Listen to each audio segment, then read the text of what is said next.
ndagusuje mu izina rya Yesu Kristo umwami wacu.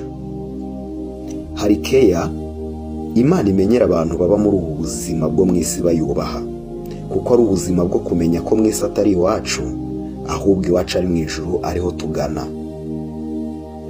Mu ngengo y'imari cyangwa se muri bije Imana isohora yo gutunga abo mu ijuru, sinzi niba ari buri mwaka cyangwa buri kwezi, ni iby'Imana, ariko icyo nzi ni kimwe: iyo bije Imana isohora mu gihe runaka, isohorana niyo gutunga abana bayo babana nayo bari mu isi, kuko itatubara nk'abari mu isi gusa ngo bibe birarangiye, ahubwo iyi Imana itureba itubonera muri Kristo uri iburyo bwayo. Nicyo gituma mu butumwa bwiza bwa Yesu Kristo uko bwanditswe na Yohana igice cya 1 ku murongo wa 16, Bibiliya iravuga ngo ibyuzuye Kristo nibyo twahaweho natwe, ni ubuntu bugeretse ku bundi.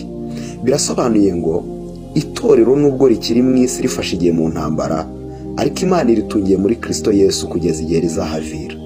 Nimusoma mu rwandiko Paulo yandikiye itorero ryo muri Efeso igice cya 2 guhera ku murongo wa 4 gusa ku wa 6, Bibiliya iravuga ngo ariko Imana kuko ari umutunzi w'imbabazi yaduhinduranye bazima na Kristo, kubw'urukundo rwinshi yadukunze ubwo twari dupfuye tuzize ibicumuro byacu, ubuntu nibwo bwadukijije, nuko ituzurana nawe, itwicaranya nawe mu ijuru mu buryo bw'umwuka turi muri Kristo Yesu. Haleluya!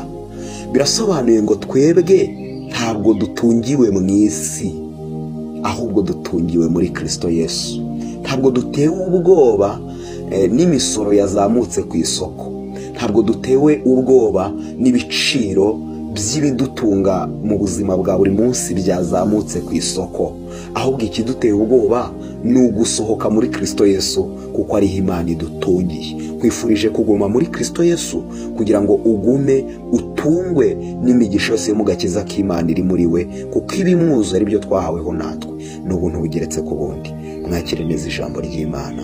Amen.